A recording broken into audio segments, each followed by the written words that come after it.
नमस्कार, मैं हूं तान्या। आप देख रहे हैं राष्ट्रीय एक न्यूज। आइए नजर डालते हैं आज की कुछ खास खबर की ओर।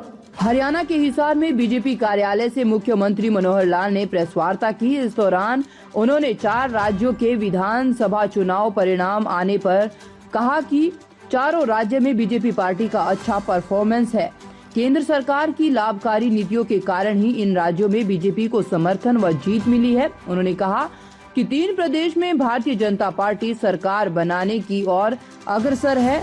वहीं चौथे राज्य तेलंगाना में भी बीजेपी की 1 सीट थी, वहां 10 सीटों पर आगे बढ़ती हुई दिखाई दे रही है। कांग्रेस पार्टी पर निशाना साधते हुए उन्होंने कहा कि कांग्रेस पार्टी चुनाव से पहले कहती थी कि इन राज्यों का परिणाम साल 2024 में होने वाले चुनाव को प्रभावित करेगा।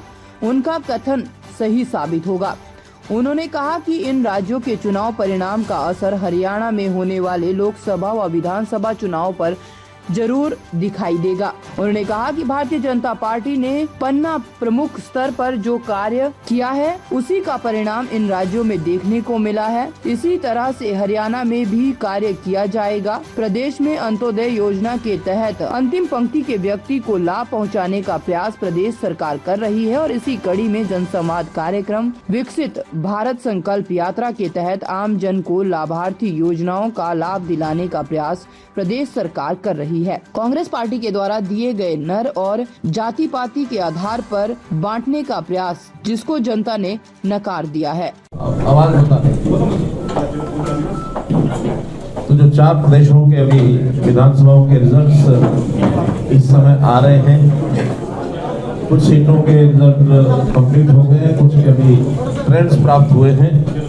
कुल मिलाकर के भारतीय जनता पार्टी 3 प्रदेशों में क्लियर कट मेजॉरिटी की तरफ आगे बढ़ गई है और तेलंगाना में भी जहां हमारी 1 सीट है वहां 8-9 सीटों पर हम आगे बढ़ रहे हैं। मैं आशा करता हूं कि डबल डिजिट वहां भी होने की संभावना है।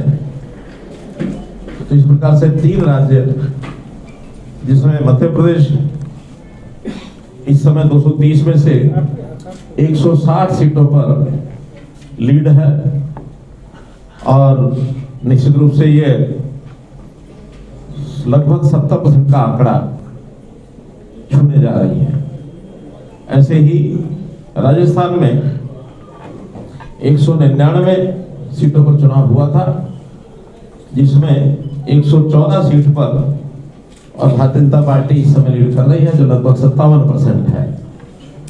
इसी प्रकार छत्तीसगढ़ में भी 90 सीटों पर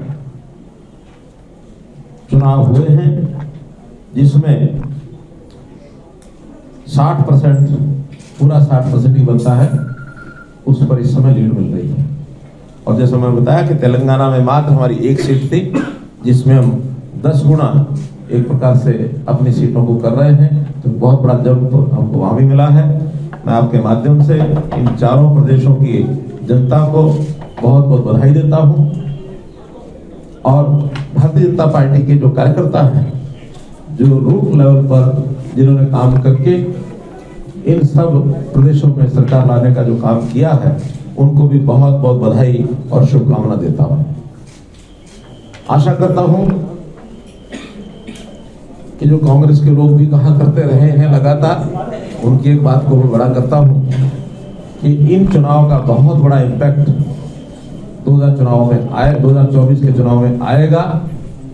मैं उनकी इस बात को बड़ा करता हूं। निश्चित रूप से चाहे लोकसभा के चुनाव हो और चाहे हरियाणा के चुनाव हो 2024 के, इसका इम्पैक्ट निश्चित रूप से आएगा। इन चुनाव के पीछे कई कारण गिनाए जा सकते हैं, लेकिन मुख्य रूप से केंद्र सरकार की योजनाएं और जो प्रदेश सरकार की उपलब्धियां, जहां हमारी सरकारें हैं, जहां सरकारें नहीं हैं वहां भी जो विजन दिया है प्रदेश की टीम ने अपने मैनिफेस्टो के माध्यम से, उन सब के ऊपर जनता का एक भरोसा ये बढ़ा है। क्योंकि केवल नारे लगाने से ये कभी भी जनता के गले नहीं उतरता, बल्कि delivery of services root level पर कैसे होता है उससे जनता के ऊपर एक असर जाता है। भारतीय जनता पार्टी ने जो पन्ना प्रमुख स्तर तक जाकर अपने कार्यक्रम किए हैं, अपनी जनता को, अपने कार्यकर्ताओं का एक नेटवर्क बनाया है, उसका भी एक बड़ा प्रभाव इन परिणामों में देखने को मिला है। और ये सब बातें हरियाणा में भी हम लगातार कर रहे हैं। अंत्योदय की भावना से अंतिम पंक्ति में खड़ा हुआ अंतिम व्यक्ति या अंतिम परिवार, उस तक हमारी योजनाओं का लाभ कैसे पहुंचे, इसके लिए अब नीतियां भी बनाई हैं, सब काम हो रहे हैं, डिलीवरी वहां तक पहुंच रही है। और केवल पहुंच रही है हमारे कहने से नहीं, बल्कि हम गांव-गांव में जाकर के उसकी जानकारी भी ले रहे हैं, चाहे वो जन संवाद के कार्यक्रम हो और चाहे अभी विकसित भारत संकल्प यात्रा और जन संवाद का जो मिला जुला कार्यक्रम शुरू हुआ है 30 तारीख से, उसके माध्यम से वहाँ अगर कोई छोटी बड़ी कमी भी पाई जाती है, अथवा हम ठीक करते हैं, उसको डिलीवरी वहीं पर दी जाती है। कोई बड़े काम की डिमांड होती है तो हम अपने साथ लेकर जाते हैं, डिपार्टमेंट में योजना बना करके उसका रिव्यू लेते हैं कि वो काम शुरू हो गए और कैसे कैसे कब तक पूरे होंगे।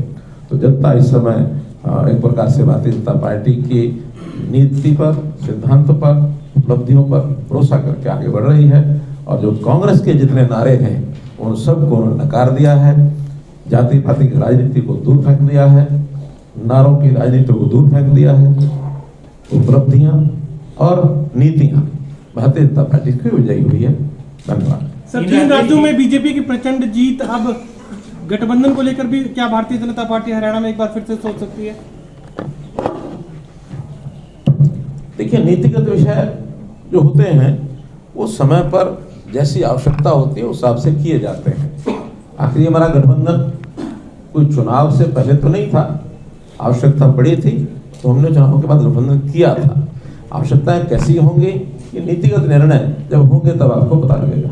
जिस प्रकार से कोई रणनीति में कोई बदलाव होगा, हरियाणा की रणनीति में कोई बदलाव होगा? रणनीति वही होती है जो समय पर बताई जाए, पहले बताई नहीं जा सकती। जिस प्रकार से ये परिणाम आए सर, तो ऐसा माना जा, ऐसी चर्चाएं चल रही है कि लोकसभा के साथ ही विधानसभा के भी चुनाव हो सकता है, ऐसा कुछ है सर, या समय पर ही करवाने की तैयारी?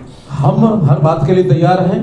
जैसे देश भर में एक मुहिम चलाई गई है कि चुनाव सब एक समय पर हो जाए, लेकिन चूंकि एक बड़ा कार्यक्रम है, इसमें लोकसभा और उसमें पीपल्स रिप्रेजेंटेटिव एक्ट जो होता है उसमें परिवर्तन करना, चुनाव आयोग के साथ बातचीत करना, तब तो सारे देश में संभव होता है। लेकिन हमारा चुनाव चूंकि नजदीक है, इसलिए अगर केंद्रीय नेतृत्व और चुनाव आयोग एक साथ कराएंगे तो हम तैयार हैं, नहीं कराएंगे, अलग अलग समय भी कराएंगे तो 4 महीने का अंतर है, उस हिसाब से कराएंगे। सर, विपक्षी कांग्रेस पार्टी आरोप लगा रही है कि विकसित भारत संकल्प यात्रा में सरकारी मशीनरी का जबरदस्त दुरुपयोग हो रहा है और भारतीय जनता पार्टी सत्ता में होने के कारण अपनी पार्टी का प्रचार प्रसार कर रही है। कोई दुरुपयोग नहीं है। विकसित भारत संकल्प यात्रा एक सरकारी कार्यक्रम है। हम अपने देश के बारे में जो सोचते हैं, कांग्रेस ने जब से कांग्रेस बनी है कभी सोचा तक नहीं है कि देश को विकसित भी करना है। दुनिया में अभी मात्र 37 देश विकसित देशों की श्रेणी में आते हैं, बाकी सब विकासशील हैं। हम भी अभी विकासशील देशों की श्रेणी में आते हैं। लेकिन देश की आज़ादी के 100 वर्ष पूरे होने पर 2047 में हमारा देश विकसित श्रेणी की जो सूची है उसमें शामिल हो जाए, हम उस क्लब में शामिल हो जाएं। तो इसके लिए सरकारों को भी काम करना है, जनता को भी काम करना है। जनता को प्रेरित करने के लिए, जनता को आगे बढ़ने के लिए, देश के प्रति लगाव कैसे बने, उसका एक प्रकार से आह्वान करने के लिए सरकारी कार्यक्रम है। इसमें कोई पार्टी का कार्यक्रम नहीं है कि वो पार्टी इसको कर रही है, सरकार कर रही है। डिप्टी कमिश्नर इसके नोडल होते हैं, इसलिए ये जो थोथा आरोप है इसको मैं नकारता हूँ।